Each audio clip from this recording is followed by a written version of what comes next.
Okay, so dear Dharma practitioners, be comfortable yourself and relax your body and keep your back straight and neck head straight in one line and your right palm on your left.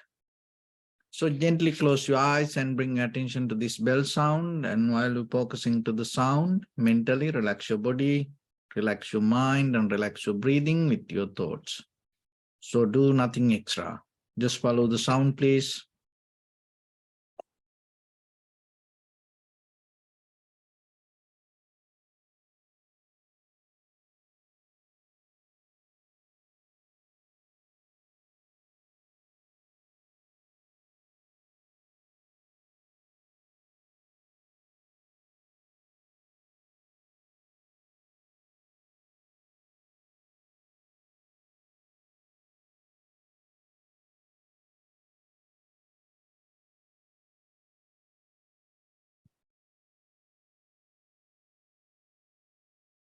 Namo tassa bhagavato arahato samma sambuddhassa.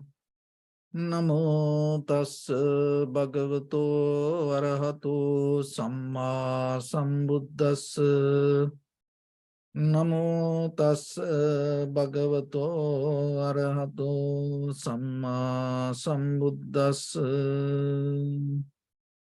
Homage to the Blessed One, the Exalted One, the fully Enlightened One. So, dear Dhamma practitioners, before we start our practice session, as usual, we'll take few minutes for ourselves to be very clear with this practice. Because it is very important for yourself to understand how this practice will help for your inner development. So when it comes to our life, this relative life, this conventional life built on concept, this world built on words, this world built on subject and object, this world built on ideas. That most of the ideas help you to be centered. So that's why we always build up this self-centered life. So you always look around and do things and maintain things, move yourself, but keeping you as the center or the self as the center. I am, me, my, kind of like that. Just imagine for a moment, if you take out any activity from me, my, I am, then what will happen to that? That action anymore not going to become kind of like a part of your world. But it itself become action somewhere. But when you keep into that connection, it effect for you. So then it is important for yourself to understand when you build up this centered idea, when you become strong with the centered mindset, the gravity going to become strong around you. So that, because whatever that we make as center, knowingly or unknowingly, what happened? It is start to build up some kind of gravity around it. So this self-centered gravity field always going to bring us some kind of unsatisfactory nature. That is what we call as suffering or the dukkha. So what is the meaning of the dukkha? So here, do mean it's kind of like a difficulty or the badness. Ka is kind of like a not fitting well. It's kind of like an axle hole of the wheel, kind of like not fitting well to the hole. So when it comes to that not fitting well nature, what happens? It gives you kind of like a bumpy ride. So that is what the nature of the dukkha. Disharmony, unsatisfactoriness, uneasiness, and another way is stress. So, and another thing is the difficulty.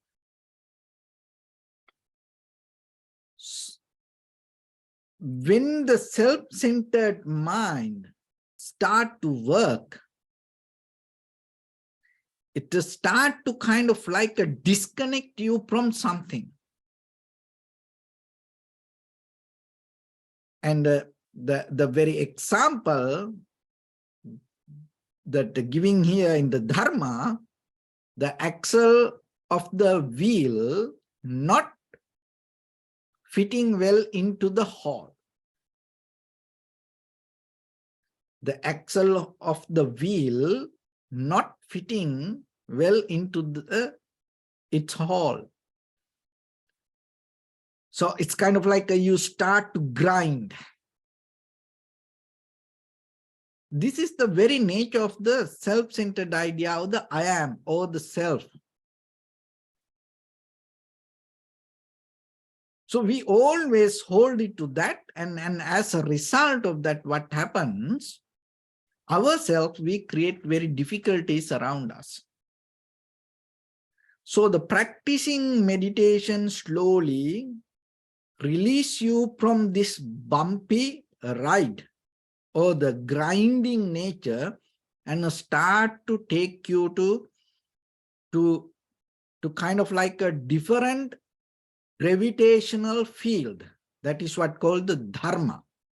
So when you are centered with the Dharma or the nature, so the nature itself doesn't mean this conventional level of what we call natural.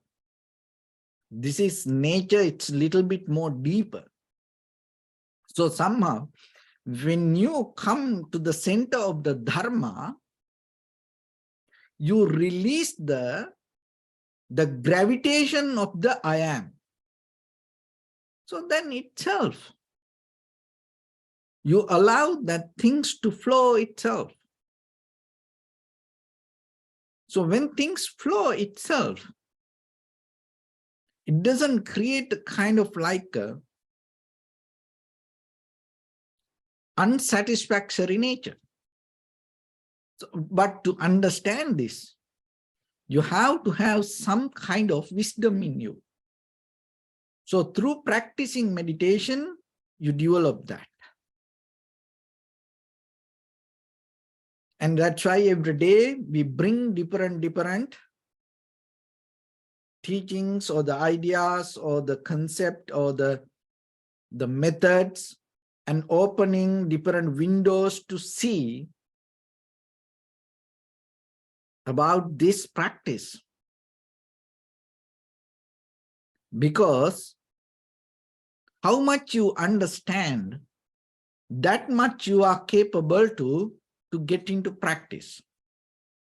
So this conventional level of understanding is very necessary. That conventional level of understanding we call intellectual.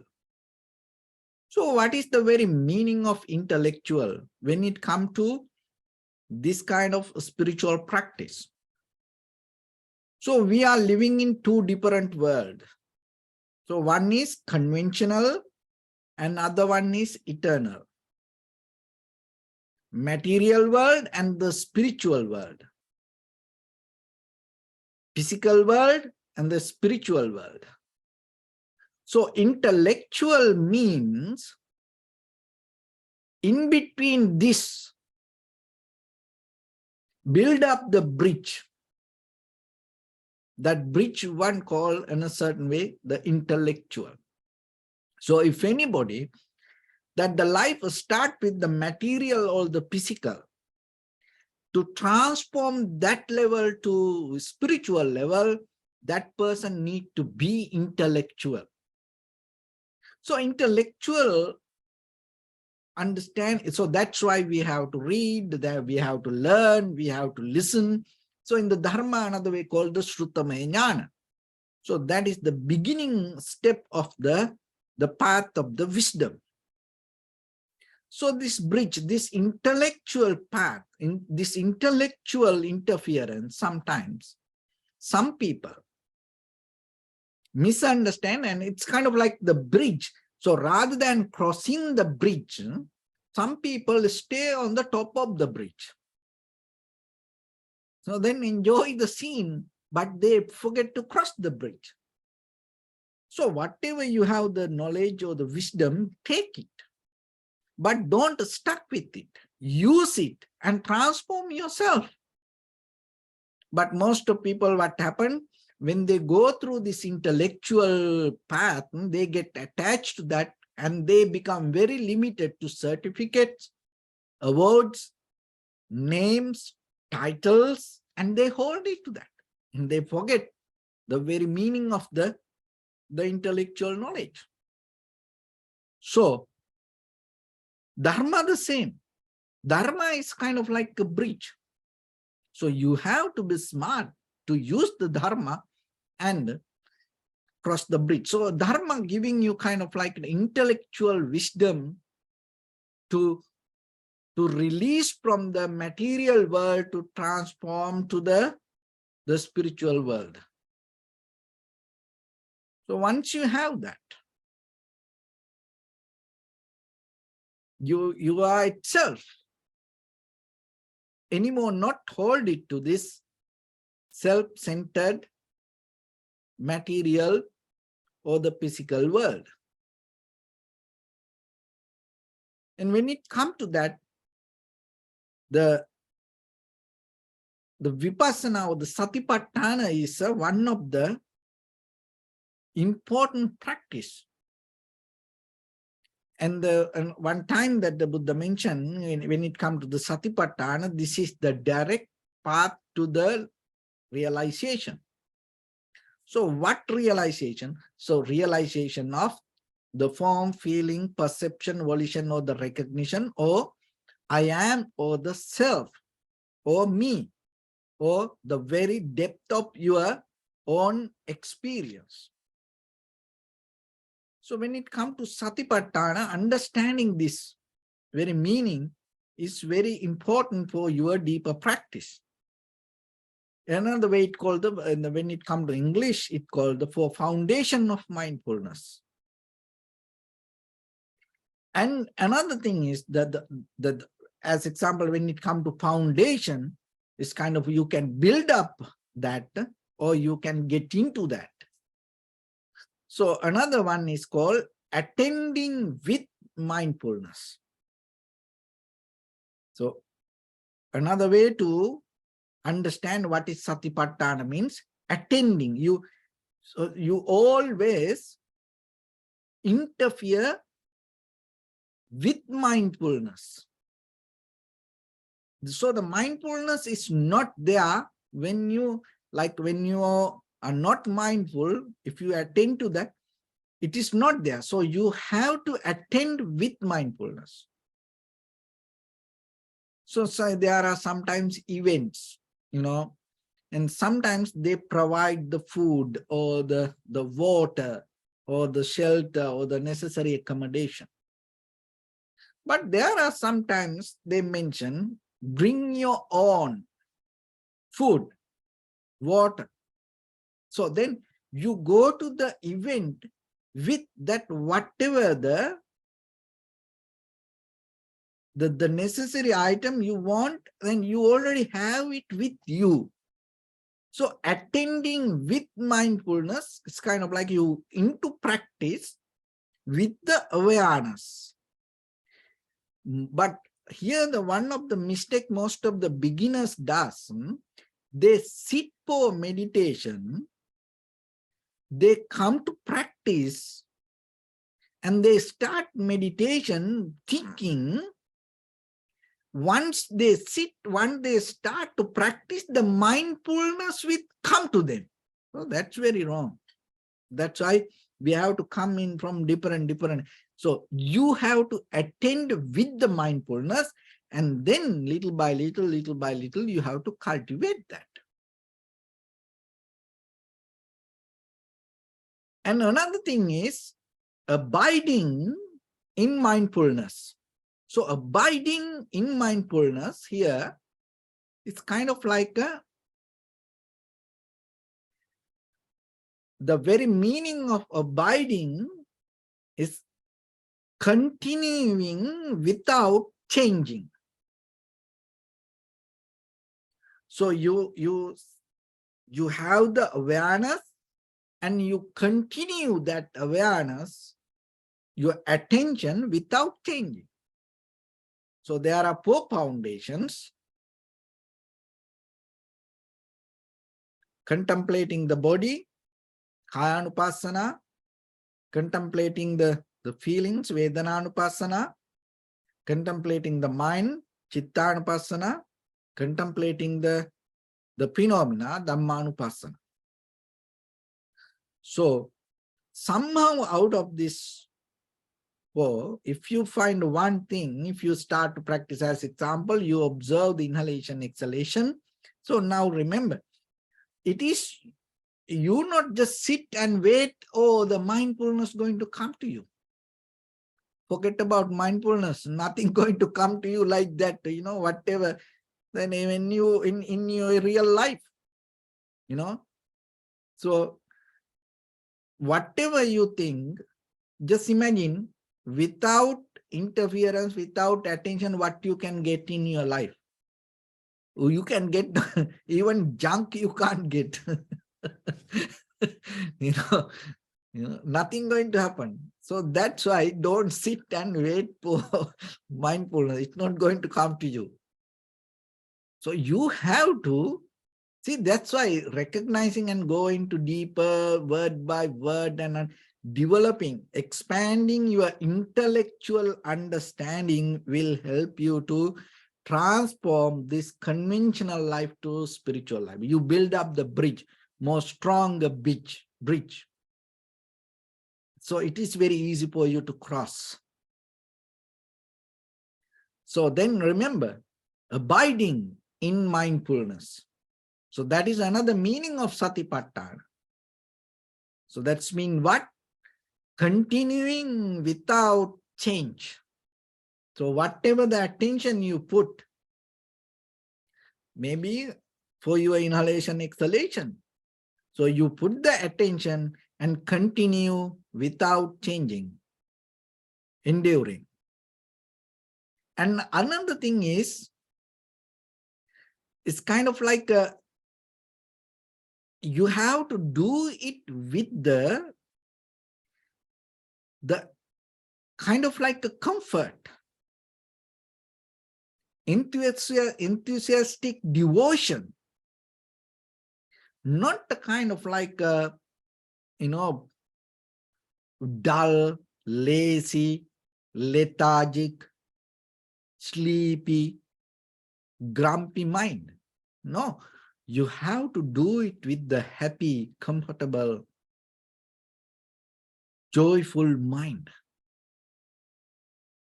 So it is just not only for meditation, in your day-to-day lives. Just imagine This is what this in day-to-day life. It is just not only sitting for meditation and practice with the happy mind. In day-to-day life, whatever, early in the morning, when you start your day, and you have to have a kind of like this joyful, happy mind, even just for you.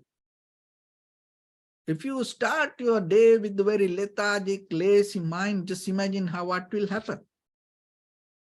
What the result you're going to get. And other people also around you, feel disappointed, lazy.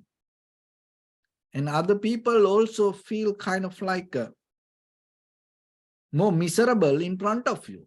Why? Because you have very long ways early in the morning and very miserable, No. And some people start to practice meditation and they do meditation thing. It's kind of like that. They think they create a kind of like, oh, meditation, oh, impermanent, oh, everything, is going to be, not permanent, or even no need to think about, no need to smile a little bit. And they create a kind of like a grumpy long face when they come to meditation. Don't do that. See, that's what here is telling in the Satipatthana. See that's why when it become your attitude, when you practice the meditation with that, you start to build up and understand the very behavior of the mind and the very behavior of the nature, and it will help you to apply to your day-to-day life, because the liberation is not a kind of like a miserable thing. Enlightenment is the most highest, the most advanced thing that you can gain out of this human mind. With the miserable mind or the miserable pace, you can't go into that. No, you have to have so much energy. You have to have so much confidence. So you have to have so much clarity. There is no fear. There is no sadness there. So when you develop that in you, that transformation itself, share some kind of benefit with this conventional life also. That's why whoever around the Buddha never felt miserable. Even the animals, even the trees, this invisible nature, that everything, wherever the Buddha, the trees became, it's kind of like gave flowers, the fruits, and all the forest became kind of like a beautiful. See why? It's because you have the same power. Wherever you are, don't be miserable, okay? Before you sit for meditation, So that's very important for you. When you start to your spiritual practice, remember this. And you have to do with the joy. You have to do with the clarity. You have to do with the happy mind. So, and you have to attend with that quality. And then what happened? You have to continue without changing. And then as a result of that, you start to change this nature of the mind. So then by the time, little by little, rather than hold it to this I am or the self-centered idea, then what will happen? So you slowly start to develop the deeper foundation with the Dharma. You become centered with the Dharma. That is where you gain unshakable mind. Because you are not holding to anything and you are accepting the change. You experience things without holding and keeping the ownership. That is very necessary. Nothing wrong with the world, nothing wrong with the people, nothing wrong with the things, nothing wrong with the situations. What's wrong with this world? The very The wrong thing is we try to keep the ownership, whatever not belong to us. That's the thing, that is why, you know, you screwed up your life because, you hold into whatever not belong to you. You're going to, it's kind of like, uh, sometimes that grill, you know, go through the heart, grrr, pain, you know, that's why, you know, one of my friend comes to every day for chanting, get the blessings. And yesterday he came, he was crying here, thinking that telling about his ex-wife and giving hard time. And I told him, it's why you hold, because she already leave you, and anymore don't go behind her. Let her to go and have her own life. And he had the pain. She already gone, and she already gone with someone and posting, the pictures. And she went to somewhere with this, snow, and she went somewhere and posting pictures on Facebook. Now he see, and he get mad, disappointed. It's kind of like painful. And so what I told, it happened to us also. They remember that Dharma is not it's not separate to each and everybody. No, no, no. That whatever the Buddha went through, before he attained to the Buddhahood, it all the same like us. It's not different. That's why this Dharma is very important for us. If it is a bit different lifestyle, if it is different than us, what the point we learning about this? No. So that's why whatever the Buddha taught, remember, it's same to me and you and all of us. We all go through the same. It's not different person to person. So that's why learning these things we can understand. That's why learning this thing we can purify, we can become more better. Still we go through little by little, step by step. So it is our responsibility then, understand as much as we can and get the purification to ourselves. Otherwise, it's going to become difficult for you. So that difficulty means what? That difficulty means not fixing that the wheel, axle hole, and together. And then you get the bumpy ride. Don't get it. Of course, we're going to get it, but you can minimize it. Then it's kind of like a Dharma is a kind of like a socket sock, it's a socks, absorb, So it's then that whatever the situation come, you can absorb it. Then you're going to save. Then you're not going to change the road. Even you can go off-road, but still, you can go more comfortably, safely. So that is what you need. You don't need to find a very safe way to drive. No, you can't drive like that. You can't get into that. That's why once you develop yourself with the wisdom, you gain the ability to absorb anything, and without attachment, without getting shocked into you, you can handle that situation.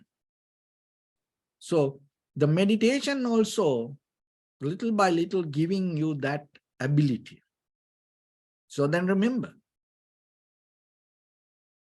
abiding in mindfulness with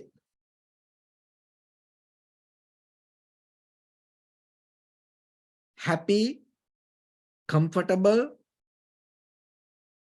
with the kind of like a devotion, and with the energetic mind, it's very necessary. So, and once you enter that, another word it called the gochara. The gochara means, it's a very important word. The gochara means stay in your appropriate posture, or the stay wherever the safe place. Sometimes, parents, when they go with children, and sometimes they keep the child in a place and say, don't go anywhere, stay here. Like when you're very, very crowded place, sometimes you go with friends and maybe you want to go to restroom or somewhere, and then you say, you stay here, I will come. So that staying there in that place is going to become very safe place or appropriate place for that person till the other person comes. So like that, once you enter to practice, so that's very necessary, remember this. Once you start to sit for meditation, it's a gochara, means you stay in and continue and maintain that appropriate posture. But sometimes people, what we do when it comes to meditation, we need a little sound. Okay, we need a little smell, nice, it's nothing wrong, it's of course in the beginning it is okay, but if you develop little by little, okay, and then we say, oh, it should not happen this way, like somebody talking or smiling or watching TV, or we think, oh, it should not happen that way. So like that, we condition ourselves. And then once we sit, what happened? Our mind start to go, why that person put the TV on, why that person laughing, or why that people going here and there, why they close the door like this. So like that now, the mind will start to go roller coaster. You forget meditation. So gochara means you stay. So whatever the disturb, you don't go behind it. It's like a good farmer, the farmers, good farmers. So whatever the wild animal come and try to destroy the farming paddy field, the good farmer don't go behind the wild animals. What the good farmer does, good farmer protect without leaving the field, he protect the field. So you have to do that. When you start to observe the sensation of inhalation, exhalation, so it's kind of like your paddy field, your awareness, sensation. So then when the disturb come, it's kind of like a wild animal. You don't go behind them. You stay again and again, you protect, you be here. But most of the time, you suddenly forget, and even you don't know you're breathing or breathe out. No. So that's why, remember, those are very basic principles. And once that is how you develop your mindfulness. You become more focused. And even other thing is, don't do it with the unhappy mind, because then it becomes your attitude. Then what will happen? After meditation also, you become unhappy, sad, worried, you get mad, angry. Don't do that. So that's why you have to be very careful and understand properly. And once you develop with that, then you recognize deeply this moment by moment what we experience is not permanent. And then you deeply can understand, even though we have the address here, we are not permanent resident. It's just a very conventional level of idea. There is not going to be anyone permanent residence. That permanent residence means for a conventional level of while we are living here, until we die, this all going to go. So otherwise, we not hold it, oh, I am here like this forever. No, sometimes people think that's why even they die as a ghost, demons, they're going to come back. And why? Because they believe it's belong to them. So you no need to be like that. So before you die, you have to understand. So for that, there are few things you have to reflect on you, not about other things. Forget about other things. It's all about you, because this all centered with you. That's why I mentioned from the beginning, this gravitational field about the world or the samsara centered with the idea of self. So once you recognize in the middle of this all, it's just concept or the words or the ideas or the thoughts or the patterns or the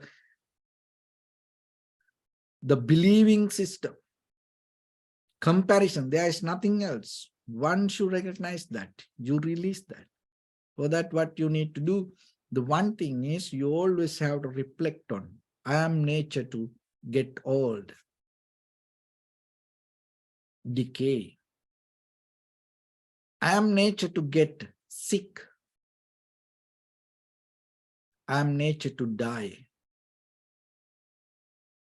So always reflect on that. It's not a dogma. It's not a kind of like something believing. No, it is really what is happening to you. You just start to magnify little by little, and observe carefully. Always remember that. You are subject to get sick. You are subject to get change, decay, and die. You are not permanent. Believe that, because we always believe the other side. That's why you gain this bumpy ride. So don't have it. Get settled down, centered with the Dharma, and allow this gravitational field to go around the Dharma. And that is where you become more and clear. And out of that all, you gain the freedom. So that freedom is the very beginning of liberation.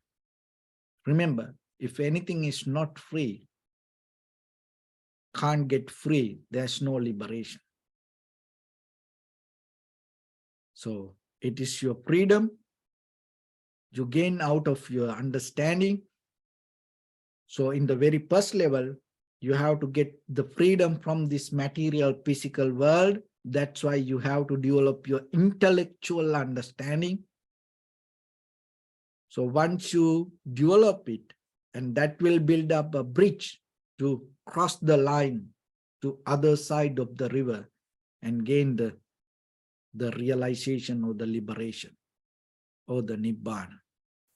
So with that, let's get into practice a little bit now. So bring attention to your body and your right palm on your left. Neck head straight in one line. Now scan head to toes yourself and remind, may I be well and happy 3 times.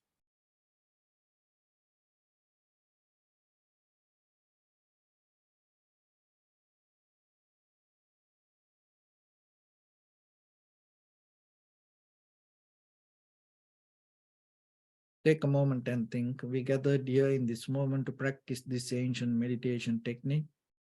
All the Buddhas, all the enlightened masters followed this path and achieved wisdom. So we also gathered here to accumulate that knowledge. In this moment, with this sitting, may my body become more comfortable, may my breath be more smooth, may no difficulties come to me, may all the success come to me.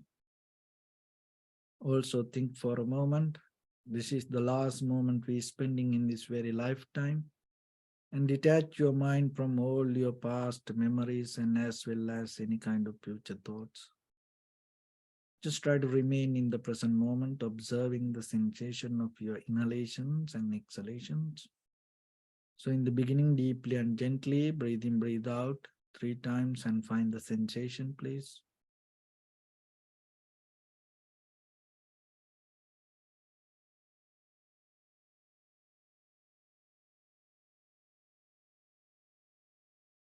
Allow your inhalations, exhalations happen itself. And when it happens through the sensation, recognize it. Do nothing extra.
Bring my attention to your body, please. Observe your posture.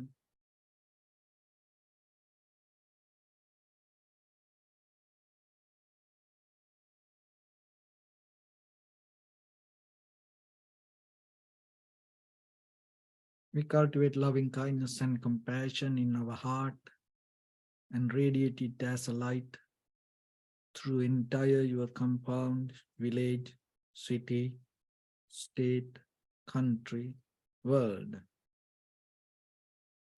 around this universe. Also, as far as you can, through galaxies, other planets, stars. Reminding yourself like this. With clear intention, mentally repeat after me.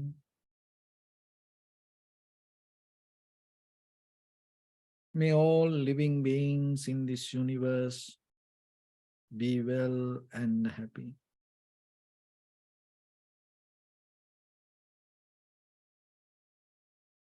May everyone be happy and safe.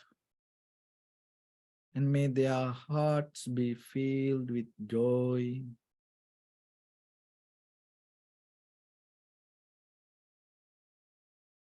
May all living beings live in security and in peace.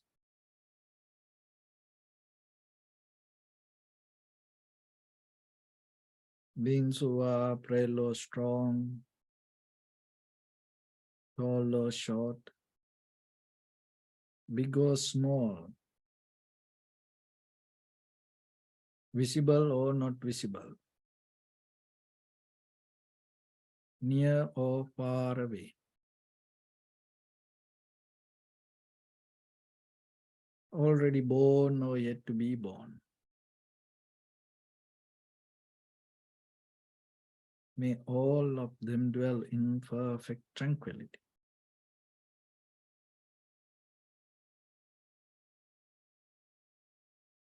Let no one do harm to anyone. Let no one put the life of anyone in danger.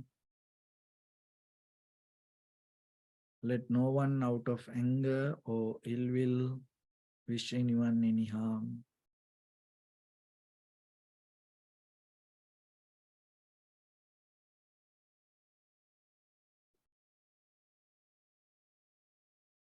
Expand the loving kindness and compassion beginning from your heart. Forward. Visualize yourself and send it as a light.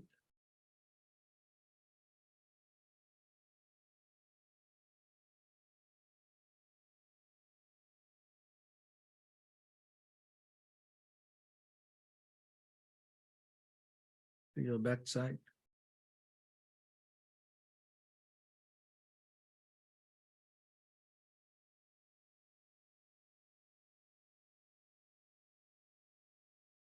To your left side.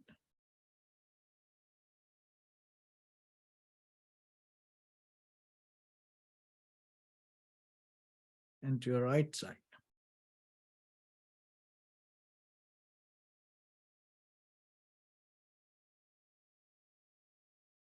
Downward.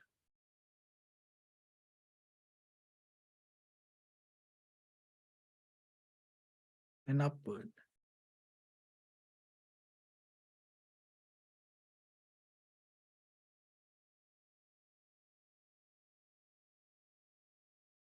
To all 6 directions at once.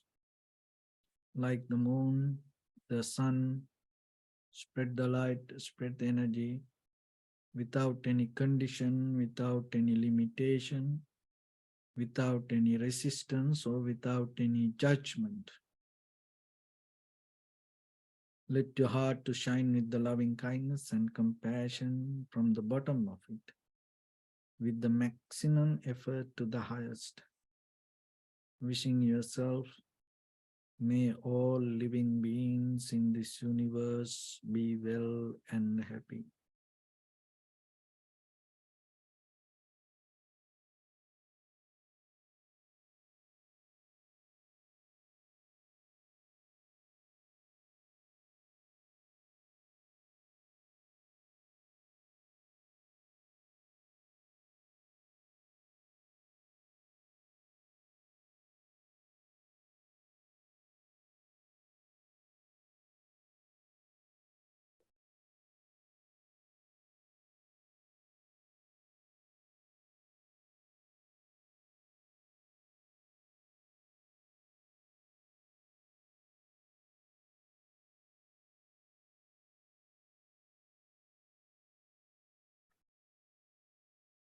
Say sadhu, sadhu, sadhu.